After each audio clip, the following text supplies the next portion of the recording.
Okay, so just for the sake of the recording, this is the review of basically my agency, working my agency, and what my agents have to say about the experience of doing so.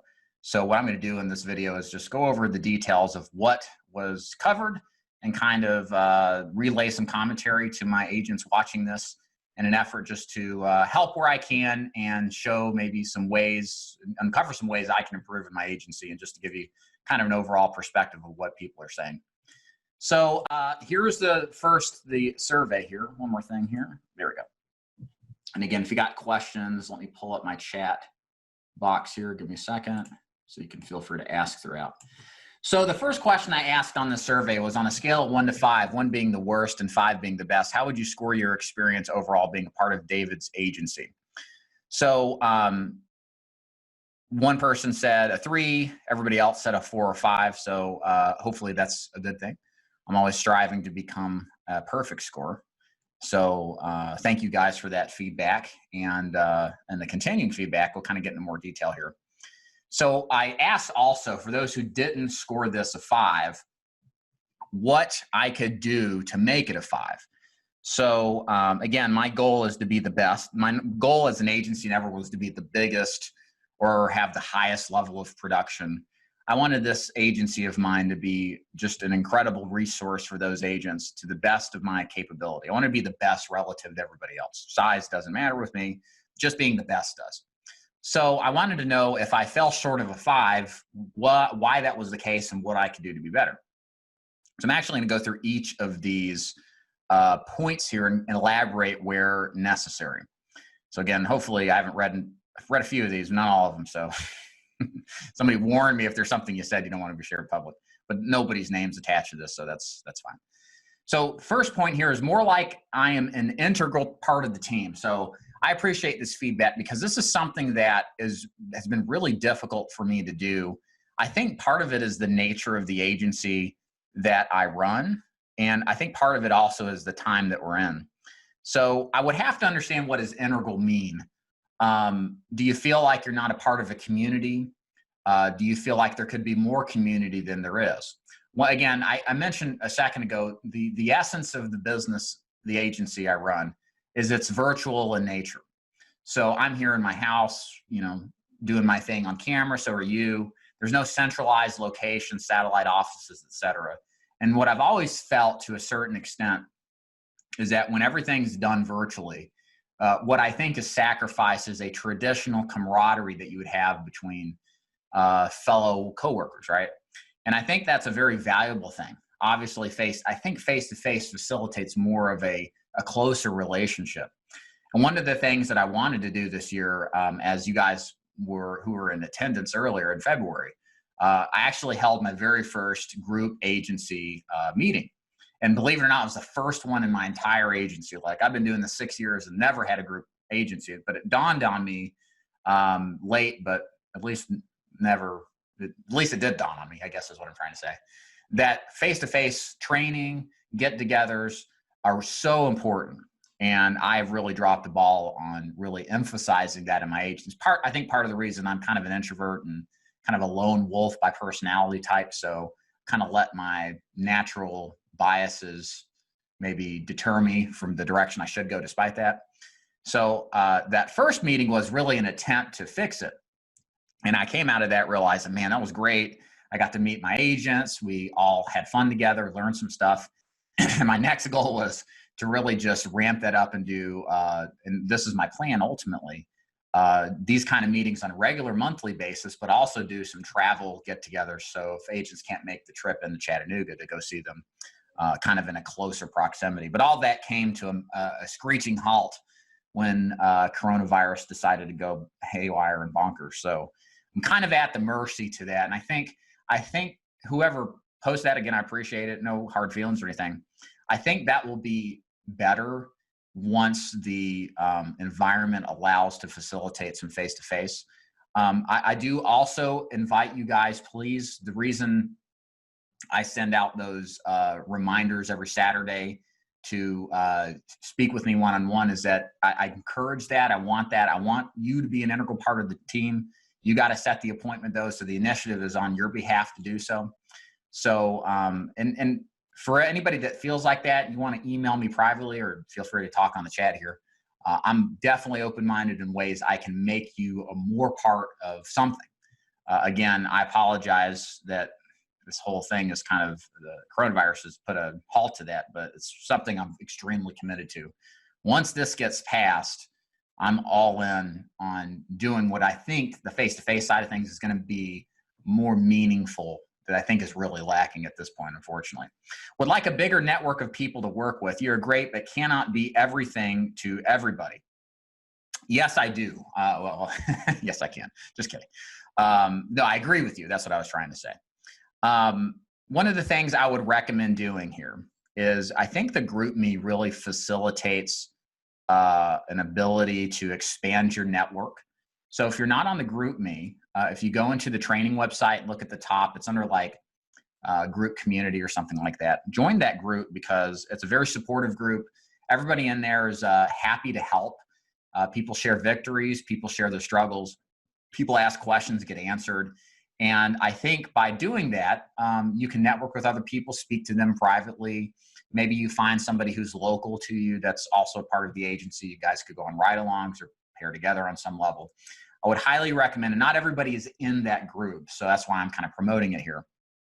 That does, I think, help a lot with networking with others. Now, again, bigger network of people beyond that kind of attempt to define what that might be. If you have a more, if you can provide more clarity, if I'm missing something there, as far as what I could do better, I'm definitely open-minded to see what I could do to improve. Amanda said the group meet is great, and I've met other agents in Texas. Yeah, definitely. What group meet did you go to, Amanda? Were you, which one? Or you just said, oh, a group me. I see what you're saying. Yeah, okay, great. It's like, did you come to my group? I don't remember. You weren't there, though. Okay. Alan says, I think the contracts make it hard to cultivate a team type situation.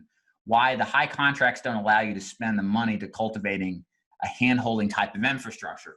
Perhaps it does. So I think Alan's suggesting that because I provide higher commissions, that possibly that reduces kind of a team type situation, possibly. I think also the nature of how my agency is by default orients itself more to a person that's self-sufficient, does things their own way, doesn't need a lot of hand-holding. And I kind of market myself as, if you fit that profile, this is a good fit. Doesn't mean that everybody's perfectly 100% alignment. Everybody once in a while needs a little camaraderie. It feels good to be part of something as opposed to being alone. So I think there's some healthy middle ground, even despite the aspect of the virtual environment that I think would be positive, that I definitely need to work on. So I don't think that you can't have a more team-like atmosphere. It's just, how do you facilitate it with the inherent structure of the organization, being virtual, being distant across the country. So it's a question of, okay, despite that, how do you make it happen? And that's what I'm trying to figure out. And I think some group trainings is a really big function of that to improve it. I'm finding it a little overwhelming, and this is back to the survey. I find it a little overwhelming getting signed up with carriers and learning the procedure as telesales. Most of your content is direct to face-to-face. Yeah. So what I'd like you guys to do, for you guys who are doing the telesales side of things, feel free to get in touch with me and suggest, and you can do it right now if you want to, $50 to $55, Rob, for the train. They're expensive, but it's a qualified lead. And you don't have to call. You just wait for the calls to come in. So you got to pay for the benefit. Anybody who's doing telesales, I got a lot of free material. Basically, the material that's free and available is what I teach agents with. If you have anything from an ongoing training perspective that you would like to see that I'm not doing, if you could do this, you can post it in the chat, but it would really help me better if you replied via email and email me and say, hey, Dave, here's what I think we could do to improve the telesales training side of things. I'm completely open-minded to any ideas. I try to hit some sales training calls every once in a while on the basis of a telesales call. I think a lot of at least the sales presentation side of things is going to be very similar to face-to-face or telesales. There's some differences, and I try to go through both of those. Like, okay, here's rapport building, how it goes with face-to-face. Here's how you kind of would do it differently if you were over the phone. So I try to do it in a way that I cover both at the same time, but I'm definitely agree we need more telesales specific training. So if you'd like to see more and you've got some ideas, email me. Let me know what you think. And then I'm crafting right now some upgraded training schedules that I want to make sure we purposely include topical relations to kind of what you're thinking on the telesales side. Well, who does the best live transfer leads? I've got a vendor, if you look on my training website, that does a really good job. They're not well known. The agents that have used them like them. Go there, you'll see all the information. It's under the lead section, and then scroll down, you'll see like final expense transfers or something like that. Yeah, exactly, Donald. Okay. My only issue is the vast amount of material available makes it difficult to process information at times. I agree. I have an opinion on that in a minute. This is coming from someone brand new to this, so please do not take me as bashing, not at all. I'm the type that loves learning, and there's so much information, it's paralysis by analysis. If I were to stick with the training website only, it would be maybe better, but I go down the rabbit hole with all the YouTube content. Okay, so let me explain something. First of all, I'm curious if you guys would submit to me your opinions. When you think of the training that's on the training website, is it too much or is it too little? Or is it just right? I'm kind of curious to see what you guys think, if you want to just reply as I kind of reply to this. So the thing is, here's the thing. YouTube is really more about promotion, okay? I give a ton of good information away that's relevant and applicable to selling. However, you have to understand that the ultimate goal of this, by giving away information, is to convert traffic into agents who work with my agency, right? So the problem is, well, it's not the problem. The part of a way to successfully run a YouTube channel is to create a lot of good content, right? But the problem is that a lot of the content isn't necessarily relevant to the process in which you need to get up and running. So for example, it's funny, I do jujitsu, as a lot of you guys know. There's a lot of similarities in jujitsu as there is in final expense. It's a skill-based profession. It's a skill-based activity. It takes a lot of thinking. It takes a lot of activity to get better. You just can't read about it to do well. And in my academy that I go to, my black belt, the owner, he hates YouTube. He thinks YouTube stinks when it comes to jiu-jitsu, and which is kind of weird because all sorts of people watch the videos to learn techniques and et cetera. And on pressing him on why that's the case, he's like, look, this is a fundamentals-based type of martial art. You don't need to know these elaborate techniques to do well at it. What you need to know are a core 3 to 5 submissions, attacks, defense moves, et cetera, from a couple of different positions, and then spend the next 10 years getting better at those, and then you might get your black belt. Well, that's extremely simple. What about this particular technique I saw this guy do, who's supposedly some guru at jiu-jitsu? And you get a lot of that if you watch that. And what happens inadvertently is that people go down the rabbit hole of techniques and things that aren't necessarily fundamental. Sure, they're useful. Sure, they're interesting. Sure, they might work. But they're not fundamental to what really matters for the purpose of why we do jiu-jitsu. For example, self-defense. So it's like that with what I do. So I'm kind of my own worst enemy. There's a lot of content on there that's useful. It's helpful. But if you look at your time as a limited asset, which it really is, how do you best distribute or use your time when you're learning how to sell and you need to be selling within 2 to 3 weeks? The solution is to cut YouTube off, as much as I hate to say that, and then to go to my training and follow the step-by-step procedure to get up and running. Forget the channel, forget the YouTube channel. Think that's promotion. That's where David tries to sell people on working with them. What really matters as a new agent is looking at all of the content that's right there on my training website and learning the process, doing all the hard work, the stuff that you don't want to do, like rehearse the script for the 10th time. But that's where the learning really comes in, is a focused effort on what we know is most important to the process of, within a couple of weeks period of time, being competent enough to go into the field. So, so yeah, that's kind of, I've always thought about that. I've thought about doing, a video saying, stop watching my channel and put it on YouTube if you're working with me, because it is a distraction on some level. It's kind of interesting. I've long thought this, I've got some old books behind me. There's one in particular. Let me see if I can find it up there. It's by a guy named Randall Baskin. I recommend all of y'all buy this book. So Randall Baskin grew up in rural Murfreesboro, Tennessee. He lived in the 40s and 50s in like a shack with a tin roof. His mom was bipolar nuts, like real bad, psychologically nuts. And his dad was a drunk, just dismissive, and et cetera. He just grew up in dirt floors like 80, 90 years ago. Just grew up in the worst conditions as a child. And, but he eventually started American Continental. Some of you guys know that as Aetna. Sold it off, I think, it wasn't Aetna, it was something else before that. Made hundreds of millions of dollars. Very wealthy man, did very well in his life. But his story is literally a rags to riches story. It's a great story. I wanted to have him on my channel to interview him, but he's a little too old, and I think his mind's leaving. Anyways, the reason I brought that up is because, he talked about his first foray into insurance, and he only had one choice. He only had one agency that was selling, I don't know, like supplementary benefits or something. He didn't have 50 agencies vying for his attention or telling him how great these opportunities are. He had the luxury of limited choices. I think choice is overrated, to be honest with you. It's good, but it's bad. There is kind of comfort in knowing that there's only one way to do this, right? Because you don't have any other choice. You just have to do it. So I think that's part of the problem, is that you have all these choices when it comes to doing this way or doing that way, and it's easy to get distracted. Focus really, at the end of the day, is what makes the difference between many times success and failure. So I almost want to put that video out. I've thought about it. I might do it now.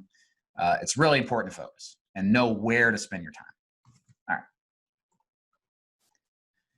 Don says, there's a lot of content, but if you follow your checklist and stick to the important stuff, it's easy to follow. Yeah, so that's a relatively new thing. There may be some people on the call that haven't seen that, but I put the checklist together because there was an obvious need to clarify this learning process better than I had been doing. So I put together the learning process. I put all this kind of process together so you, as a new agent, can get more clarity on what you need to do. I think we all operate better when we have a checklist of things and steps to take. And so I've never really had that. So this is a way to try to fix that. And that's all on the homepage if you don't know. But all you new agents should have already been aware of that, because I talk about that every week. Problem is, it's really easy to get overwhelmed, scattered, or sidetracked with choices and unproductive activities. Absolutely, yeah. So this is part of the reason in my onboarding calls, I kind of go on a little rant about the importance of focusing on what matters and putting a deadline on yourself, because deadlines tend to motivate when you know you've got a period of time where once you run out, there's no going back.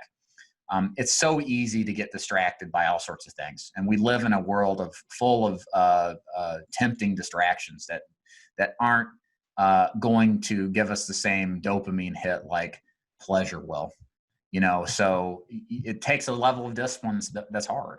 But you got to do it. You got to separate yourself from the things that get in the way of what really matters. And really, at the end of the day, if you want to shortcut this stuff, just do what my checklist says. Forget the YouTube channel, follow that, discipline yourself to it, and in 2 to 3 weeks, you'll be prepared. Dave, overall, the content is excellent. A private channel for your agents might keep us more focused on topics we need to study as a new agent. I'm afraid what that would be. I'm afraid what that would be me yelling at you. Hey, why are you watching this YouTube channel? Look at the checklist. Are you done with that? Have you rehearsed your thing 10 times? Like, almost, maybe it would turn into a motivational channel. I don't know. But not necessarily a bad thing. But that's kind of what I would probably foresee the content. Did you do this? Did you do that? Are you sure you did that? Are you ready? Are you really focusing? It's kind of what it really comes down to, I think. If you got some ideas on how to make it better than that, let me know. Yeah, your training site is where it's at for new agents like me. I've heard it all the time. Thank you. Thank you for the checklist. Hey, Dave, a little more training, especially with visuals, of how to quickly parse our customers' policies. Yeah. Can you email me that, Jeff? I appreciate that. So you're like, when you say visuals, like, here's a sample policy. Here's what you're looking for. You see this? That's what you're looking for. Something like that. If that's what you're thinking, let me know. And then I can put something together. That's a good idea. Really helps. Might need a drop down just for new agents. Yeah. The videos are on FEMA. Add to a oh, okay. I got you. Right. Okay. Perfect. Thank you, guys. All right. I think you're a 4+ that moves every day closer to 5. And that's in book in my, it's good. It's in my book. That's great. That means every day I know this is to be the case. You get up with the thought of helping another person achieve their objectives. Thank you. Availability. Okay. So, and again, I apologize about this back in February, I think, when I did the survey, and I'll apologize about it again. The way that I run my organization, I really want you setting the appointments with me. I make myself readily available right now through the summer, Monday through Wednesday. I can definitely take your calls, and we could set a scheduled time if you can't do the first 3 days of the week on Thursday or Friday. But the thing with me that I try to instill and make sure is understood is that if you want me, you got to reach out. Okay. That's why and again, I hate that I send the form emails to all the hundreds of agents that are on my email list. But it's the only way to make it work in a time efficient manner. But I know it lacks the I want to say sincerity, but it lacks that sort of like real life email, right? I hate spam as much as anybody else do, but the only way that I can remind everybody in a sense is on an automated email basis. So it's kind of like one of those tough pills I have to swallow, because otherwise to get through that many agents is really such a time suck to send out an individual email that frequently. So the way that I try to overcome it as best as I can is to invite you to set an appointment. So this goes for anybody in the call. If you ever feel like you have questions, concerns, you're worried, you're not bothering me to set up a call and talk to me. You can try to reach me. Sometimes I'm hard to reach during the day and I'll squeeze you in. So don't worry, just try and then follow up with the text. But if you really want to talk and make sure there's time set aside, I always have time available for you. Just follow my contract or follow the coaching call link. We can do 20 minutes. You want longer than that, we can double book. That's fine with me too. If I don't have availability, email me, and you need to talk to me sooner, I'll work you on a promise. So that's about the only way that I've been able to make the availability question work on a personal basis. I try to do a lot of training calls to make myself available in that context too as well. And it's live, so you can ask me questions. If I can do anything better than what I'm describing here, maybe I'm not thinking of something, let me know. Again, I want to be available to you. I want to make sure that when you need help, there's a way to get it. There's so much information to try to process, all needed from different cases. It takes time to get to know where to look in a timely manner. Yeah, I think part of that is there's always going to be overwhelm when you first start, right? The person who wins at this business takes the overwhelm and just drives right through it. There's no way to not be overwhelmed. So I think this is a normal, customary part of learning a new business. We all have a sense of overwhelm in any new activity or business or job. So the goal for me is to try to focus on what information matters the most. And maybe there's some stuff that's important, but not in the scheme of things dramatically important. So I spend less time on that and then more time on the big picture.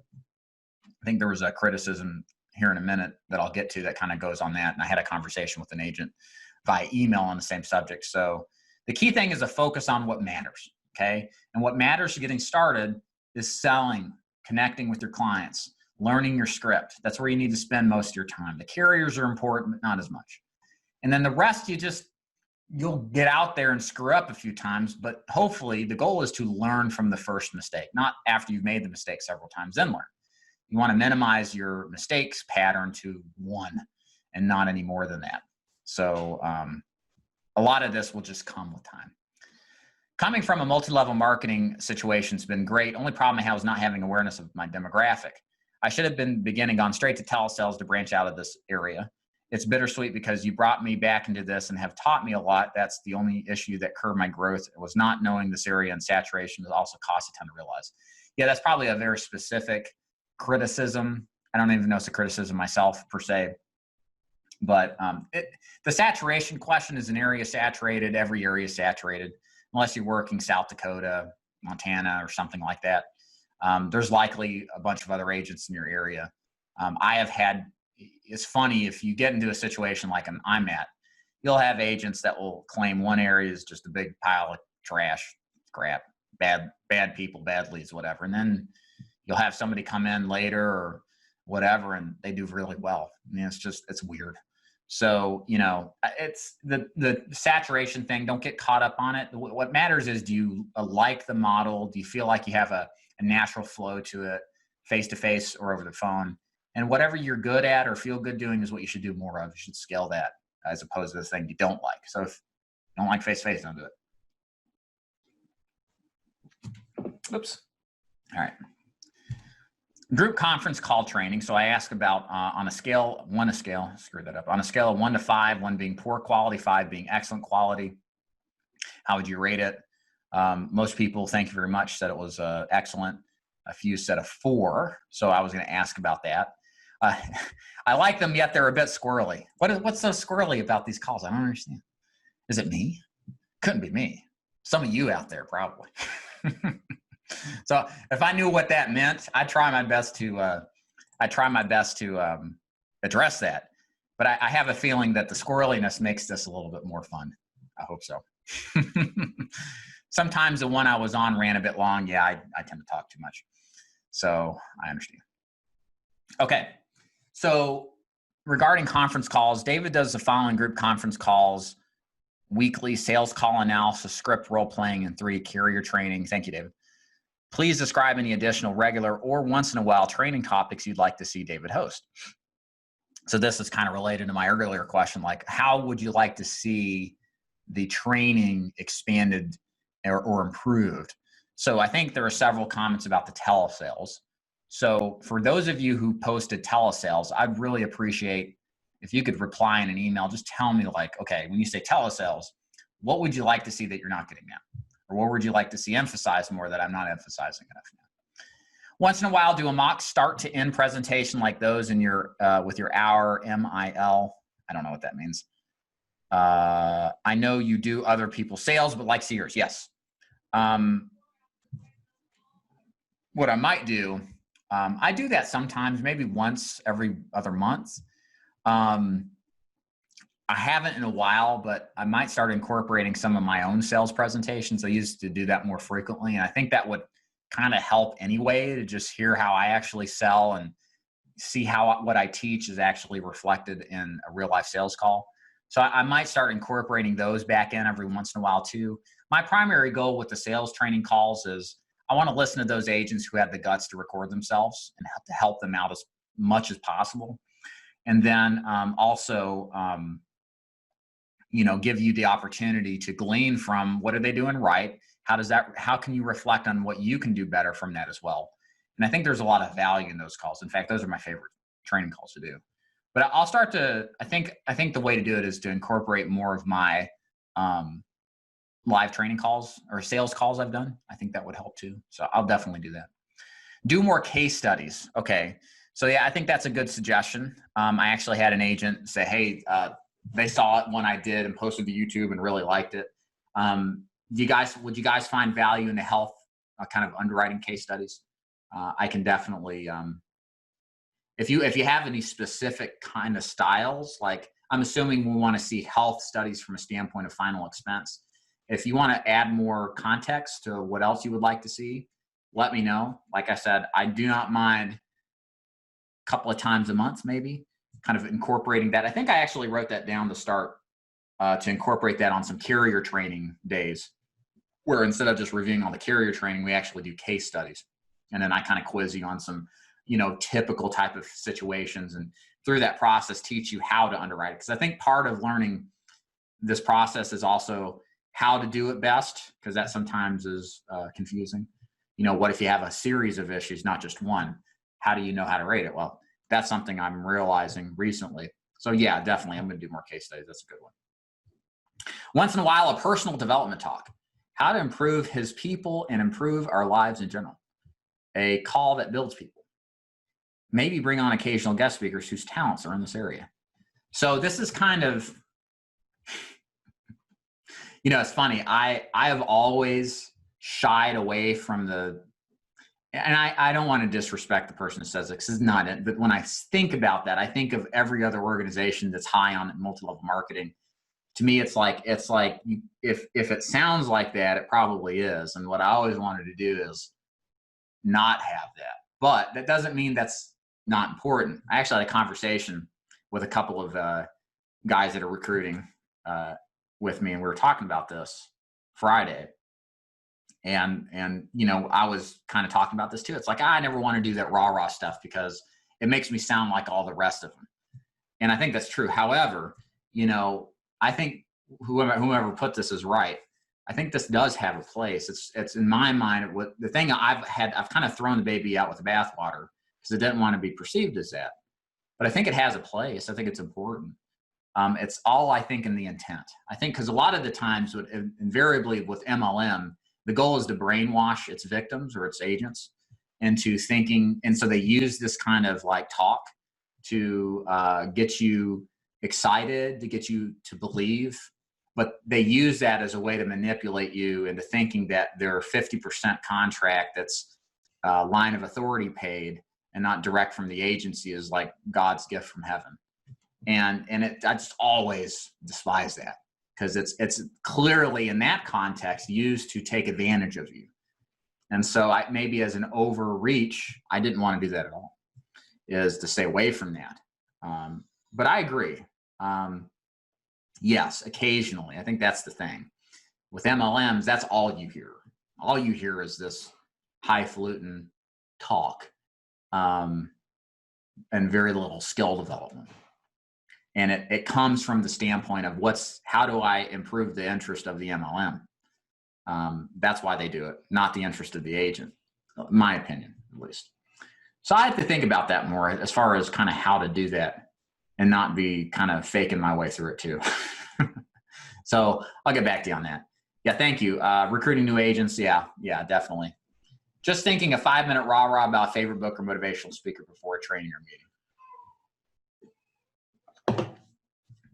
Yeah, I do a Wednesday call for new agents, and I feel maybe it's good. I feel like I'm yelling at the new agents about like, you know, don't be a perfectionist and stuff. And I tell them about an agent that's a perfectionist and hasn't done anything for years. But it's good that they hear that because they need to. So I tend to be a no BS type of person, you know, it's not, again, it's just going to take some adaptation, I believe. So yeah, BS free encouragement. That's right. All right. How to handle the unexpected problems. Reply to me what unexpected, well, how would you know what to expect? Because they're unexpected, right? Yeah. I think that might be good to cover. I just need to know what you could expect the unexpected problems to be, if you know what I'm trying to say. So I have to think through that a little bit more and get more context, because there are some things like what happens if it's declined? What happens if the most relevant ones? What happens when the call is over? And what do you do after that? There's some things I think that can definitely be improved there. Yeah, I'm not going to be doing that, Jim. Don't worry about that. A day in the life of an insurance agent or week or month. So I was playing around the idea of doing I was playing around with this idea. Tell me what you guys think. I'm like halfway serious about this. My wife thinks I'm an idiot, but well, that's normal. I was thinking about doing like a reality style YouTube, like program where I go out in the field. I teach a basic sales training concept, but I take people along with me as we're selling insurance, and we go to different parts of the country. I was trying to think of a way to make it like really larger than life. You know, somebody pulls their shotgun out on me and I dodge into the bushes or something. But then I thought, who would want to sell insurance if I'm doing that shit? But I thought it'd be awesome. So I need to see if that, keeping up with David Duford, right? Dodging bullets with David Duford, in other words. I think there could be something to that. But yeah, I think you're right. I wanted to do something like that this year. I just never got around to it, especially since the whole COVID-19 thing. But I think that reality show idea has some merit to it. You do the personal development on YouTube's, right? And the agency calls. I don't really do much personal development. I mean, like when I think personal development, I'm like, okay, here's how you close. Here's how you ask for the premium. Like that develops you, right? And I think that develops real confidence. It's substantive confidence, right? Like when you can perform at peak levels and you can take people's money that you were a stranger 30, 40 minutes before, to me, that's awesome. You should be incredibly confident in yourself. And that's kind of like what I like to focus on when it comes to confidence building. And because I think that's actual substantive, right? Whereas the third party stuff it's feel good in the moment, but how long does it really last if you can't do anything with it, if you don't know how to do anything with it? So that's how I think. So,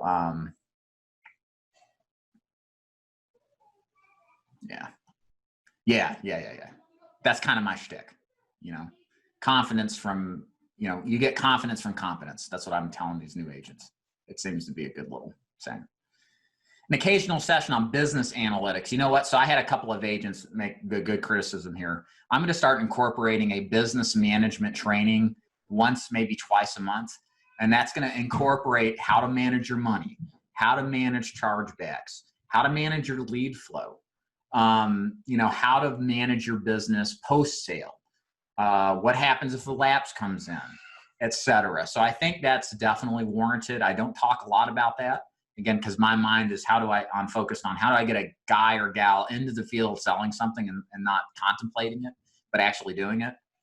And this is one of those things that's important, but it takes a back seat to getting people to take action. That's a really good idea. Agency building. So as you probably know, you get all my junk mail. I do an agency building call once a week. You're welcome to attend those. Those are going to be an ongoing, consistent thing going forward. The live real interview with your comments. What do you mean by that? Is that like the ones I do on YouTube that are pre-recorded? That might be what you're talking about. So clarify for me. You could have some of your top producers share their thoughts and ideas on what a successful day typically looks like. Things like work habits, presentations, post-sale. Yeah, I'm going to do something. I do something like that occasionally. It's more of a YouTube content promotion thing. So like tonight at 8 o'clock, we're going to do, I'm talking to John Dean. He wrote 35,000 last month. Selling face-to-face. So we're going to talk about is face-to-face or telesales better, because he did telesales for a couple months. He's going to relay his results. And then after that, we actually get into a good conversation on how to scale up your business. So we hear it from the horse's mouth. I taught him to do this stuff, and then he actually executed on it. So he kind of provides his context on how he was able to do that. I think that will be helpful. Something for guys trying to leave their full-time work and segue into the insurance would be helpful. Yeah, I think that's a really... Alan, can you email me that content idea? Like, that's actually a good YouTube idea, but can incorporate in a training capacity, because it ultimately is going to come down to, okay, how do you replace your income with final expense or whatever you're doing so that you can leave your job? Or how do you know when the right time is to jump? I've been there personally. I think that's a good topic. I'll definitely do something on that. I think underwriting niches for carriers in details, such as where they stand with certain medications, health. Yeah. We'll definitely do more of that for sure. More carrier training procedures for telesales. It's a bit off topic, but I think several could benefit from basic money management talk. Yep, I agree. Definitely need more of that. Training for Medicare is a primary product. So if you're looking for Medicare training, please get with me. You got to do Medicare Advantage training. And then I can connect you with Luis Moreno. He's got all of the real substantive Medicare Advantage training is located on his site, his separate site. So I would just refer you to there. Telesales is the future or predominant. We need to do more of it. I'm getting to the point where I have decent advice in the near future. Just thought, yeah, agreed, totally. Best approach is to fleshing out your book of business. Yeah, so this is, again, important. No, Medicare is year-round how we teach it.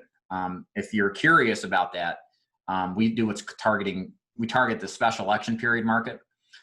Year-round opportunities. 80% of your final expense business has a Medicare Advantage plan that probably can be sold a Medicare Advantage or replaced their existing plan with something new at any part of the year because they're just below a certain income threshold. We in our program teach how to do it. It's very lucrative. There's not a lot of agents targeting the special election period market. Most of them target the open enrollment period or during when they turn 65 or annual election period. And all of your clients you're writing right now for final expense fit the bill. So I think it's a great business model. It's something, at least on the promotional side, you hear a lot about. I don't really talk about it much on the kind of the training side, since I'm so focused on final expense and just training that, whether that's a good thing or not. But it is something that I definitely encourage agents to do and look at after 6 to 12 months of consistent success, because Medicare brings the renewal side of this business that you're not going to get through final expense. And I can tell you, renewal income's a nice thing. You definitely want to start working that way. Business organization, daily routine leads. Yeah, so that's going to go into the business management for sure. Discussion of tools available to increase efficiency, productivity in our business, and a brief introduction how to use them. The only tool, the effects quotes, which is available for free on my website. Efficiency is elusive. I'm more concerned about you being effective than elusive, or effective than efficient. You should be effective first, meaning you should be out there selling, seeing the people, running and completing appointments before you worry about how to be efficient. So it's kind of like what's most important, because efficiency comes after you've maximized the amount of time seeing people in the field. So like ways to get more efficient, we talk about how, okay, how do you scale much beyond your capacity? You shorten your appointment time. You learn how to qualify faster, set appointments like the cable man. These are kind of ancillary. They're important, but they're ancillary, because the major, again, this is again where the focus lies, is how do I make somebody effective? First, how do I get them in the field with a basic level of effectiveness? How do I grow that effectiveness? And then how do I make them more efficient? So efficiency is kind of like at the end. In the beginning, there's a couple of things you can do to be efficient, like, okay, quotes faster, use an e-app or a phone. Well, we already incorporate that training to a certain extent already. But efficiency is a latter problem to solve once you've maximized your capacity to run a bunch of appointments to the level that you want to. Just my opinion. All right. Okay. So testimonials, I'll save those. I don't want to pat myself too hard in the back. All right, what can I do to improve? So last opportunity for constructive criticism. Is there anything I'm overlooking that I can improve or add into this offerings? Please be as candid as possible. I'd like to see a digital business card where everything is organized and easy to access to when I'm with clients or possible new hires. I looked at this and I'm like, I don't know what that is, but I think I know what you're talking about. I'll check it out afterwards, and maybe if you're listening to this, reply back. Let me know what you mean in more detail. See if I can help, because I didn't even look at that link, didn't understand it. Maybe some carriers to use for the non-typical client. More training for the non-typical client. Say if they are younger and want more coverage, what do we do? Sell term or whole life, maybe IUL or GUL. More education on these products. Is there some much more comparatively or competitively priced whole life products for the much healthier and possibly younger clients? So yeah, again, I don't mean to beat the dead horse here, and I know you're probably aware of this by now, but this is non-typical.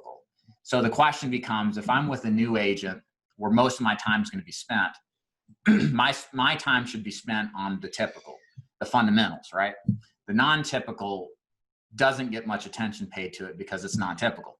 It's one of those things where if you run across it, I think it's much better to just call me, and then I'll personally walk you through it.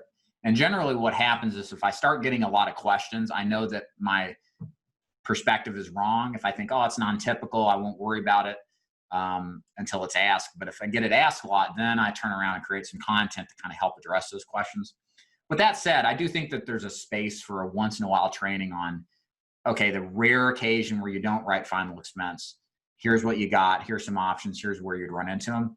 But I think in my time of selling insurance final expense, I've written, like on final expense leads, 2 term plans, a couple of Royal Neighbors Essential Whole Life non-med products, 1 or 2 Sagicor GULs. Like if you're selling final expense straight, hard and heavy, 99% of the time. So it's like, how much do I really want to spend your valuable time in a very rare circumstance that doesn't happen? Whereas when you could just call me and then I can walk you through it. So it's kind of, and then maybe I need to explain that a little bit better, but that kind of comes back to the fundamentals and where we focus our attention. I like the idea of occasional in-person trainings. I know, yeah, definitely going to be doing that. Ride-alongs after COVID, that should be a little bit more accessible throughout the country. I've got agents willing to do it. Personally, I'm looking to target more of the phone sales. I would like to direct people to my site and have them enroll there. If there are products you can assist in doing that, yeah. I don't think so. That would be like money. if you could pay leads to go enroll somewhere without a human interaction. There's a couple of venture capital funded companies like Haven Life, Ethos, I think is another one, that do the entire thing online without an agent, and very few of them make any money. It's just very difficult. You know, this is an interesting business that still people want, especially in the senior market. They want you to help them. That doesn't mean that people don't do this. It's just, and it's a growing segment, it really is. But I still think there has to be a human element for most of us to contract and get business done. If you can figure out how to do it without a person, you've got a multi-million-dollar idea. Don't tell me about it. Tell me after you sell out to some big company. Honestly, I wish the training sessions were a little longer. Really? With the previous IMO, it was constant drumbeat of follow your dreams and just follow the system. Yours is actually valuable. Thank you.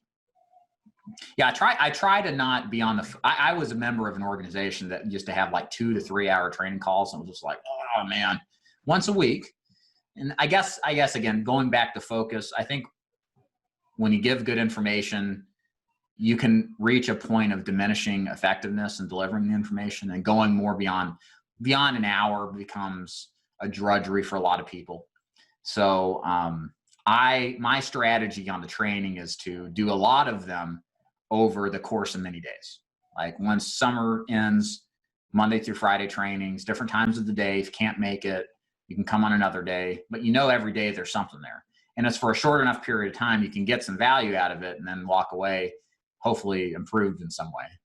So it's just a stylistic difference, I guess you can say. I prefer the 1 hour ones, but I'm glad you like listening to me drone on for so long.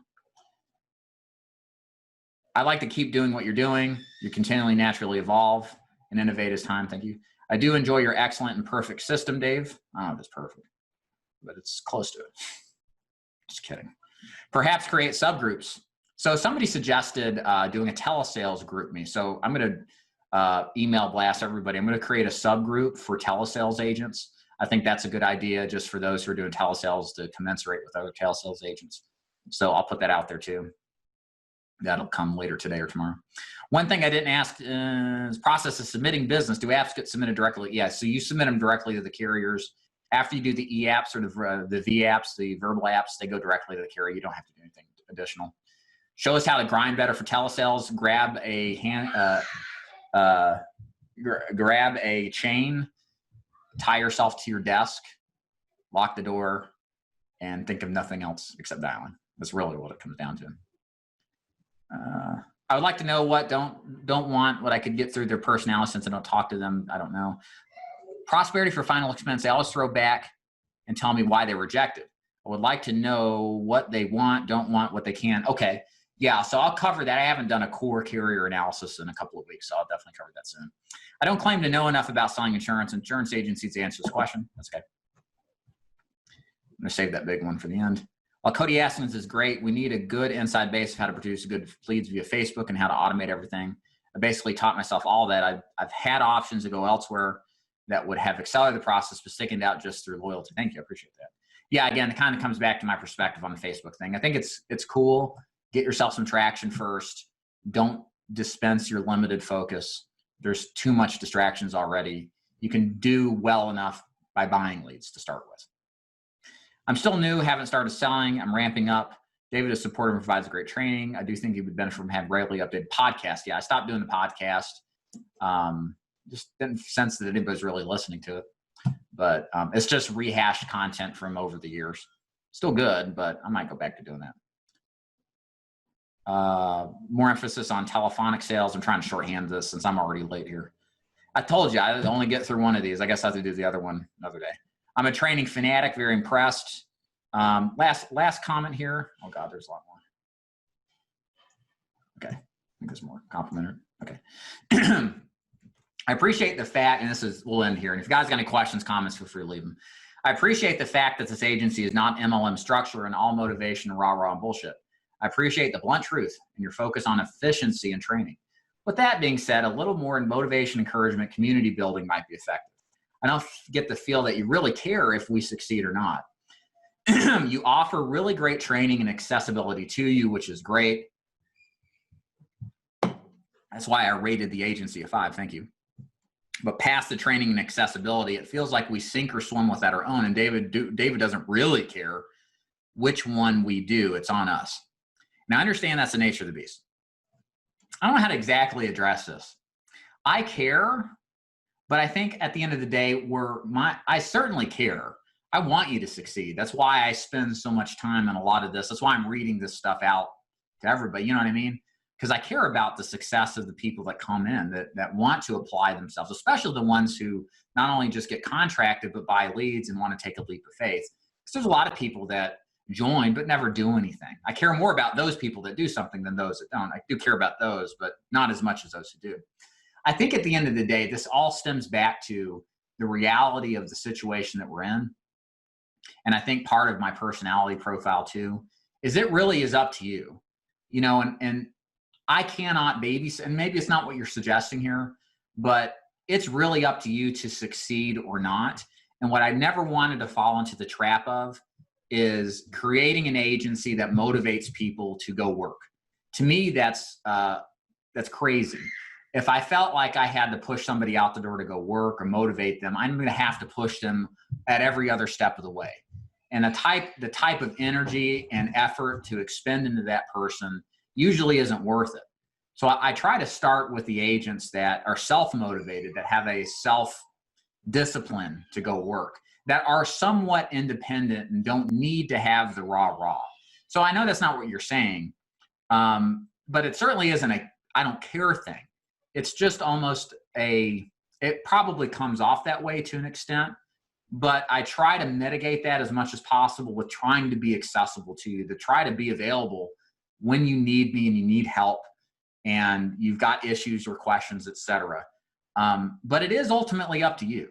You know, I don't know how to explain it any better than that. I don't know if I'm really doing a good job of explaining myself. I kind of feel like I'm like Crom. Only you guys who watch Conan would understand this. Crom is a god of Conan the Barbarian, of course, Arnold Schwarzenegger. And he never communicates with his subjects. He kind of just watches them. He tests them. He kind of just sees what they're like. But he never intervenes in their lives or makes them seen. He kind of just watches them patiently and sees what they do. And so that's kind of how I am too. I care. I'm interested. I'm good. I'm curious to see what you're going to do. And I definitely support you for taking action. I definitely care. But I think I go about it a different, I don't know what the word is I'm looking for, a different way, if you will. Yeah, thanks everybody. I understand that probably comes from such a high rate of quitters in this industry that it would be difficult and efficient to really care on an individual basis, but the littlest things can make the difference. Celebrating, sharing, mentioning people that had the biggest weeks, made their first sale or whatever to start the sales training or email could encourage people. Yeah, you know, you may not have been here. I tried to do a once a week, submit your production into me, and I just didn't get enough people doing it. So it's like, if people aren't going to do it, I'm not going to push it. If they don't want to, you know, I've never been a person that was big on pumping up your numbers and bragging about it. To me, it's a personal thing. So again, it falls into this, oh, David doesn't care. It's not that I don't care. It's just, I don't care to make it a big deal if it's not a big deal for the agent. Does that make sense? But the little things make a difference. Or sending a non-automated, yeah, here's another thing. Not sending a non-automated email every once in a while. Again, this is one of those things where I wish I could send an email to the number of agents that I have, and I agree it would be better that way. But this is like one of those things I've had that, like, this is a good enough solution. It's not the best solution. But the goal that I want you to have out there is that I am readily available to help you when you need it. But it does take your initiative versus me reaching out to the same frequency. And whether that's right or wrong is one thing. It's just the way I've tried to mitigate this challenge of how do I help my agents the best. Even though we're working for ourselves, it feels like we work for you. I hope that's not the case. I don't want to micromanage you. I don't want to tell you what to do. You do what you want. If you feel like that, I don't know how that would be that way, to be honest with you. And although one reason we like this profession is there isn't constantly a boss looking over our shoulder, for me, knowing someone notices good work and cares for your good work matters. Yeah. Yeah, I think it's especially if the person benefits from your good work. If I'm the only one that responds this way, feel free to ignore. I come from a much different work environment, adjusting, just want to share his perspective. Yeah, I get what you're saying. And I think the outcome of trying to explain through this is the better understand my perspective. I think ultimately I'm trying to convey my values to the people that fit it the best, but not everybody's going to agree with every part of what I do. And there's going to be differences of opinion. That's fine. Just know at the end of the day, the main thing I think taking out of this, definitely some valid criticism, but if you need me and you need my help, I do care. And I want you to reach out to me. Please let it be known what I can do to help you. Don't sit out there and get mad because I'm not calling you. Take advantage of me. I'm here to help you. And to be fair for everybody else listening to this, he or she said this was minor. So take it for what's worth. The point is even more minor. I'm not sure what the solution is. Sometimes I feel like on the group training, specifically the sales analysis ones, we could cover more material in the hour we spend. I appreciate that you let people engage, ask questions, and that you ask us to give our opinion on how something went. But there are times that it seems like we're beating a dead horse on a particular mistake made on a call, maybe going into too much depth or explanation. I could see that. I think, so you're saying we should cover more material, but there's too much. I think I know what you're trying to say. Like you explain the point, it's like move on to the next thing. I think the only way I can remedy that would be to suggest you to that's why I'm doing more than one call a week, trying to do one every day, not in the summer, but once summer's over, so that there's more opportunities to learn, just spread out. If we're quicker about seeing a mistake, pointing it out, offering a solution, moving on, we can move through the sales call faster. I do agree. There are times, guys, if you haven't attended my sales trainings, where I'll just get through like 5 minutes of a sales call and then like the hour's up because we've all had a conversation about it. So what I'm trying to do in the sales calls is get engagement. I want you all out there to think, not just listen to it. And again, to think of the collective of the fundamentals of what we're trying to reinforce and have a conversation about it. I think it's going to result in less covered, but a more focused effort on reinforcing maybe a small, portion of what needs to be covered so that we can really reinforce the basics within that one category. I think sometimes we fall into the trap of thinking more is better, but sometimes if you do too much, you won't retain that much, right? So I think a little bit more in depth into one particular subject matter is better. Just my opinion. The point of sharing this with you is to give you honest feedback. I've been in a leadership position, understand how hard is it, respectful, constructive, honest criticism. Sure then. Yeah, no problem. Okay. All right, so let me go through these comments here. I think you care. You have to focus on the ones that are productive, especially with 9 out of 10 failing off from what you said. You tell us from the get-go that we have to be self-motivated. Absolutely. Absolutely. Thank you. Thank you, Christine. Need extra or more hand-holding isn't a hanging offense, but that's not really what you offer. Yeah, exactly. Yeah, it's not a bad thing. It's just what I try to do now, especially I'm a recruiting agent. I try to say, hey, look, you're going to get support, you're going to get training, but it's different in this agency because it's virtual. There's no, satellite office to report to where I'll be with my office open and you can walk in. Like this is all done where you wake up in your own house and you really, at the end of the day, decide if you work or not. And it's up to you to really execute on what I teach. There's no way I can really know what you're doing, right? So it takes this heightened level of self-responsibility. I think is harder, but the hand-holding's fine. It's just, I'd rather right now you're not going to get like what, say, a Lincoln Heritage agency would do versus what you would get from me. I'd rather that now than realize after you've wasted time and money and energy that I'm not going to provide it. There are other agencies that do that. We'll offer contracts accordingly. Thank you, Jim. Thank you, Christine. I care, just not a hugger. It's probably pretty accurate. Comparing yourself to others is not helpful. Compare yourself to yourself. If we see someone doing well in your agency, it makes us ask, why not us? So listing your top 5 producers. Yeah, no, Alan, I totally agree. The problem is that some agents have a problem with their personal production listed. they have a sense of privacy. It's none of our business what they do. I get that. It's probably a minor thing, really. But the other element is that with all the companies out there, what I wanted to do is have the agent voluntarily, consistently submit their own production in. Since I'm not requiring you to fill out a production sheet, I don't have any way to know.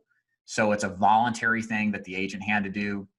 But we just didn't get a lot of people doing it, and it was inconsistent. And so it was like, well, if nobody wants to do it after I promoted it for a month or two, then I'm going to stop pushing it. You know, it's just one of those things. I don't think you need to know. Personally, it's nice to know. But if I'm not getting a lot of involvement or engagement, I'm not going to push it either. All this to be said, when he says you don't care, is that you should not be doing it the way he thinks you should. You have always been upfront. Right. Thank you. Can't spread yourself too thin. You can't be all things to everyone. Thank you, Lena.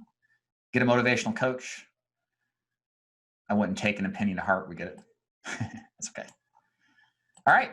Well, good. Anybody else have any constructive criticism? Did you find this constructive criticism good? I'd like to put this out there because I just want to let you know my commitment is to you guys.